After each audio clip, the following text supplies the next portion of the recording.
Let me start with something uncomfortable. The 1% doesn't have secret stocks. They don't have a magic app, and they're not smarter than you. What they do have is a completely different way of thinking about money. Most people ask, how much money can I? The 1% asks, how do I make money work even when I'm not? That mindset shift changes everything. I learned this the hard way. For years, I did what most people do. I saved whatever was left at the end of the month. Sometimes that was $50. Sometimes it was nothing. It was nothing. I chased the hot tips, bought things I didn't really need, and told myself I'd start investing when I had more money. Spoiler, that day never comes unless you force it. The moment things changed wasn't when I made more money. It was when I stopped treating investing like an afterthought. Here's how the 1% actually invests. In real life, not Instagram quotes. 1. They invest before they spend. This is the biggest difference. Most people live like this. Income, right arrow, bills, right arrow, lifestyle, right arrow. Whatever's left, right arrow, investing. The 1% flips it. Income, right arrow, investing, right arrow, bills, right arrow, lifestyle. It sounds simple. It's not easy, but here's the trick. They automate it. Money leaves their account before they even see it. For example, 10-20% automatically goes into investments. Another chunk goes into long-term assets. What's left is what they live on. No guilt, no stress if you wait to invest after spending. You won't invest consistently. Period. Action you can take: set up an automatic transfer the same day you get paid, even if it's small, especially if it's small. 2, they don't chase returns. They chase ownership. Most people want fast money. The 1% wants assets. They care about owning businesses, stocks, private companies, owning real estate, owning cash flowing assets. They're not glued to daily market moves. They don't panic sell. They don't check prices every hour. Why? Because they're not buying prices. They're buying ownership. They're buying ownership. Think about it. If you owned a small business that made money every month, would you sell it just because someone offered you a lower price one day? Exactly. Ask, would I be happy owning this for 10 years? If the answer is no, don't buy it. 3, they play the long game. Aggressively, here's a truth people don't like hearing. Slow money beats fast money. The 1% compounds relentlessly. They reinvest profits, avoid pulling money out early, let time do the heavy lifting. A lot of them don't look rich early on. That's because compounding is boring at first and unstoppable later. Example, someone investing $1,000 a month for 25 years at decent returns can end up with millions without ever hitting a home run. Most people quit too early. The 1% doesn't. Action step. Action step. Stop touching your long-term investments. No emotional decisions. No. This one's. 4, they protect the downside first. This one matters more than returns. The 1% thinks in terms of risk before reward. They ask, what's the worst case scenario? Can this wipe me out? How do I survive if this fails? They don't go all in on one idea. They diversify intelligently. They keep emergency cash. They don't use money they need to survive. Because staying in the game is more important than winning big once. Rule to steal: never risk money that would ruin your life if you lost it. 5, they invest in skills, not just markets. This is the quiet advantage. 1% doesn't rely on investments alone. They increase their earning power. They learn how money works, how businesses grow, how taxes actually work, how to negotiate and spot opportunities. Your best investment early on isn't the stock market. It's skills that increase your income. Higher income equals more capital equals faster wealth. Simple truth. You can't out-invest a low income forever. Final thought, this matters. You don't need to become richer to invest like the 1%. You need consistency over intensity. Ownership over hype. Patience over excitement. Systems over motivation. Wealth isn't built in moments. It's built in boring decisions repeated for years. Start small. Start now. Start now. That's how the gap between you and the 1% actually closes. That, let me say this straight, because this is where almost everyone gets it wrong. Most people want to invest. They don't actually do it. Not because they're lazy, not because they're dumb, but because they wait. They wait until the end of the month. They wait until bills are paid. They wait until life calms down. They wait until they have extra money. And somehow there's never any extra money. That's the trap. The 1% doesn't fall into this trap because they don't treat investing like a leftover decision. They treat it like a bill, a non-negotiable one. Here's the uncomfortable truth. If you don't force investing to happen first, it won't happen at all. Why is saving what's left and never works? Think about how most people live. You get paid. You pay rent. You pay utilities. You grab coffee, order food, upgrade your phone, say yes to plans, buy things that make life feel a little easier. Then you look at your bank account and think, okay, maybe next month. That cycle repeats for years. It's not a money problem. It's a system problem. Humans are really good at expanding their lifestyle to match their income. Every raise gets eaten by better habits, better food, better convenience. That's not a flaw. That's just how we're wired. The 1% understands this, so they don't rely on discipline. They rely on structure. They remove the decision entirely. The moment money actually starts building wealth doesn't start when you make more money. It starts when money leaves your account without you touching it. The first time I set up an automatic investment, it felt uncomfortable, not painful. It's just unfamiliar. Like I was taking something away from myself. But something weird happened. I adjusted. I stopped noticing the money I lost and started noticing the money I was building. That's the power of paying yourself first. You don't feel richer immediately. You become richer quietly. Yeah. How the 1% actually does this in real life, this isn't some motivational poster. This is tactical. Here's what it usually looks like. The day income hits, a percentage goes straight into investments, another portion might go into long-term savings. The rest is what they live on, not what's ideal. What's left? They don't ask, can I afford to invest this month? They ask, how do I design my life around investing? That shift is everything. But I don't make enough yet. This is the most common objection, and it makes sense. If money already feels tight, investing can feel irresponsible. But here's the truth people don't like hearing. If you don't build the habit when money is tight, you won't magically do it when money is comfortable. I've seen people making great money still live paycheck to paycheck. Income doesn't create discipline, systems do. Paying yourself first isn't about the amount. It's about the behavior. Even $25 a week matters, not because it changes your net worth overnight, but because it changes how you see money. You stop being someone who hopes to invest and start being someone who does. Automation is the real secret. The 1% doesn't wake up every month feeling motivated about investing. They automate it. No reminders, no emotions, no second guessing. The money moves whether they feel like it or not. And that's why it works. Motivation fades. Systems don't. If you have to remember to invest, you're already behind. What happens when investing comes first? This is the part no one talks about. When you pay yourself first, your spending behavior changes automatically. You become more intentional, more selective, less impulsive, not because you're forcing frugality, but because you've already claimed your future. Your lifestyle adapts to the new reality, and surprisingly fast. You stop asking, can I afford this? And start asking, is this worth delaying my future for? That question alone can change your entire financial trajectory. This is why the rich don't feel stressed about money. It's not because they're careless. It's because they've already handled the most important part.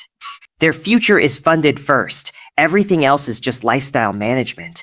Most people do it backward. They stress about investing because they treat it like a gamble instead of a guarantee. Paying yourself first removes that anxiety. You're not guessing. You're building. Simple way to start today. You don't need a complicated plan.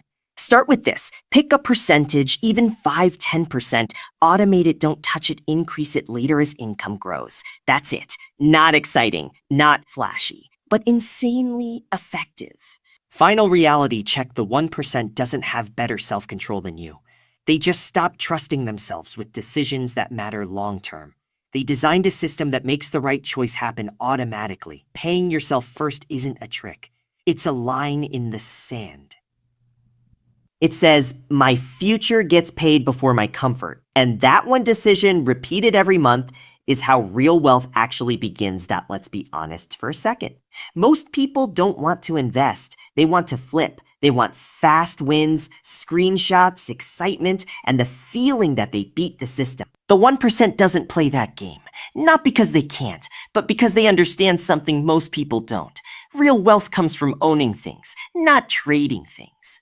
That difference sounds small. It isn't. It's the difference between stress and sleep, between luck and math, between being rich on paper and being wealthy in real life. The problem with chasing quick profits, here's what quick profit thinking looks like. This stock is going to explode. Everyone's talking about this coin. I'll just get in early and get out fast. And sometimes it works. Once. Maybe twice.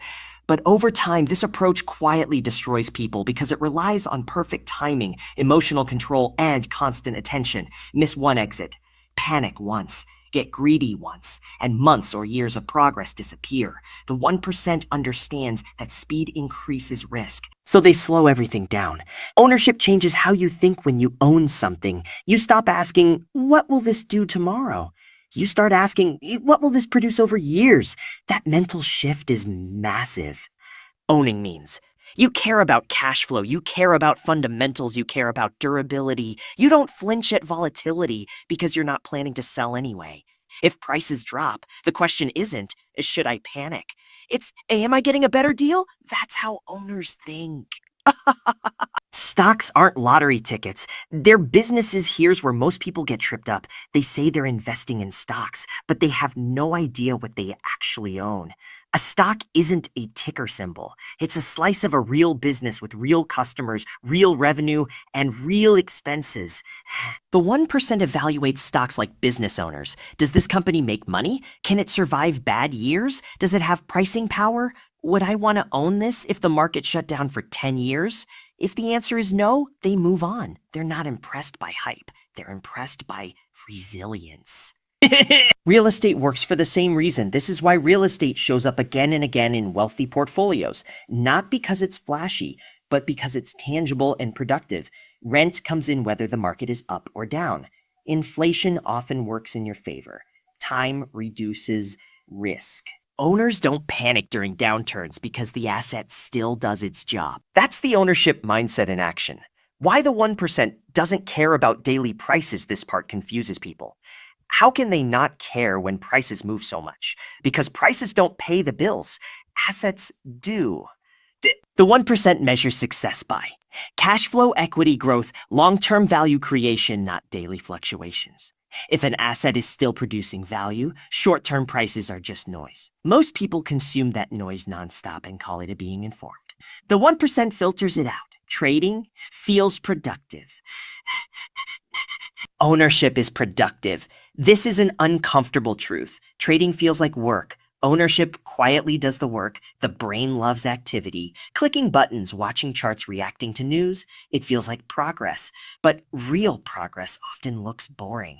The 1% is okay with boring, because boring compounds. How this protects you emotionally, ownership isn't just a financial strategy. It's emotional protection. When you're constantly buying and selling, your mood is tied to the market. Every dip feels personal. Every spike feels like validation. That's exhausting. Owners sleep better because they've already decided their time frame. They're not guessing every day. They're committing for years. What ownership looks like for regular people, this isn't just for billionaires. Ownership can mean broad market index funds, quality dividend, paying companies, long-term real estate, small businesses, cash-flowing side projects. The size doesn't matter at first. The mindset does. Owning something small for a long time beats renting excitement from the market. A question that changes everything before you invest in anything. Ask yourself, would I be comfortable owning this if I couldn't sell it for 10 years? If that question makes you nervous, that's your answer. The 1% uses time as a filter. Most people ignore it. Final reality check: the market rewards patience, not prediction. You don't need to be early. You don't need to be clever. You don't need to win every year. You need to own good assets and give them time. That's it. The 1% isn't chasing the next big thing. They're quietly stacking ownership and letting everyone else race each other in circles. Most people think wealth is built in big moments, a perfect investment, a lucky trade. One decision that changes everything. That belief is the reason most people never build real wealth. Sick. The 1% knows something simple. Wealth isn't created in moments, it's created over time. Compounding is boring in the beginning. That's the part nobody wants to talk about. When you first start investing, the numbers barely move. You put in real effort, real money, and it feels like nothing is happening. This is where most people quit.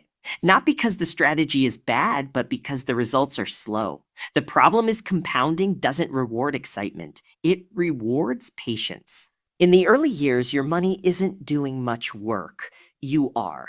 Every contribution matters, but the growth feels invisible. Years later, the roles reverse. Your money starts doing most of the work, and your effort matters less. That shift only happens if you stay long enough to reach it. The 1% understands this curve. They don't pull money out just because something goes up. They don't panic when markets fall. They expect downturns. They plan for them. They know crashes aren't failures. They're part of the process. Most people lose money not because the market fails, but because they leave. They sell when fear is high, lock in losses, and miss the recovery. Then they tell themselves investing doesn't work. In reality, they just didn't stay. Long-term investing looks boring from the outside. There's no constant action, no daily excitement. It's consistent contributions, reinvesting gains, and doing nothing most of the time. That doing nothing part is harder than it sounds. Humans want to feel productive. The 1% is comfortable letting time do the work. They also understand that timing matters far less than staying invested. Missing a perfect entry point is nothing compared to missing 10 years of compounding. Consistency beats intensity every time. The long game requires humility. You won't look smart early. You won't feel rich for a long time. But if you stay patient, the math eventually becomes unfair in your favor.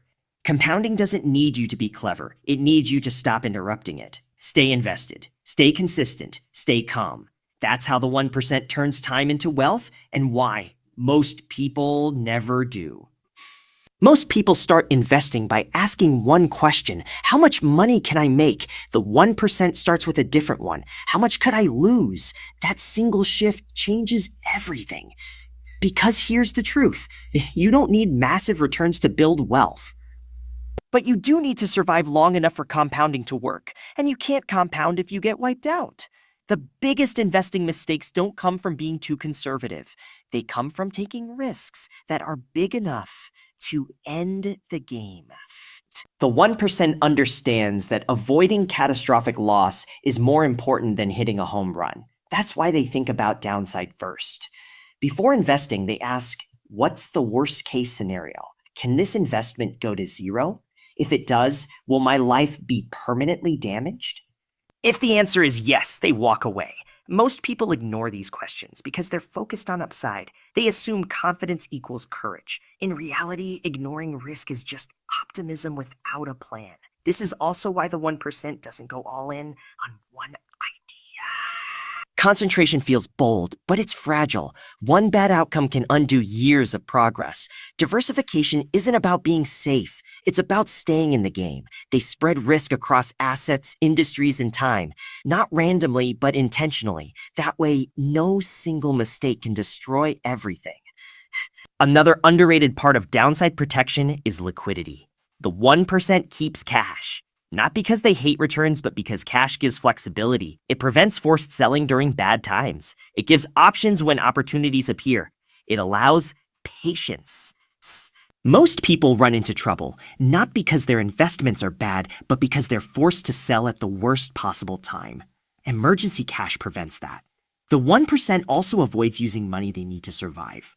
Rent, money, emergency money, short-term obligations. Mixing survival money with investing money is how fear enters the picture, and fear leads to bad decisions. When your basic needs are protected, you can invest calmly. When they aren't, every market move feels personal. Protecting the downside isn't boring, it's intelligent. It allows you to stay rational when others panic. It keeps you invested when others quit. And over time, that calm consistency becomes a massive advantage. Wealth isn't about taking the biggest risks, it's about taking survivable risks repeatedly over a long period of time. Protect your downside. The upside will take care of itself. Here's a truth most people skip because it's not exciting. You can't out-invest a low income forever. The 1% understands that investing alone isn't enough, especially in the early stages. Before returns matter, earning power matters more. That's why they invest heavily in skills before they ever look like great investors. Markets multiply money. Skills create it. If your income is limited, your investment options are limited. No strategy fixes that. The fastest way to change your financial trajectory isn't chasing better returns. It's increasing the amount you can invest consistently. This is where most people misunderstand the wealthy. They see the portfolio, not the foundation. The 1% spends time learning things that compound beyond a paycheck. How businesses actually make money, how to negotiate pay and contracts, how to sell, communicate, and persuade, how taxes and incentives really work. These aren't academic skills. They're practical, and they pay off for decades. Think about it like this. A 20% return on a small amount doesn't change your life. A 20% increase in income does, and that higher income fuels every future investment. Early on investing in skills gives a better return than the stock market ever could. This doesn't mean degrees or expensive courses. And it means targeted learning that directly increases your value. Skills that solve problems, skills people pay for. The 1% is also intentional about who they learn from. They don't copy average advice from average outcomes. They study people who've already built what they want and then adapt it to their own situation. Another advantage of skills is control. Markets go up and down. Skills travel with you.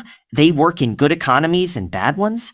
They give you leverage when opportunities show up unexpectedly. That's why wealthy people aren't terrified during downturns. They know they can rebuild income if they have to. There's also a confidence shift that happens. When your income grows because of your skills, you stop feeling dependent on luck.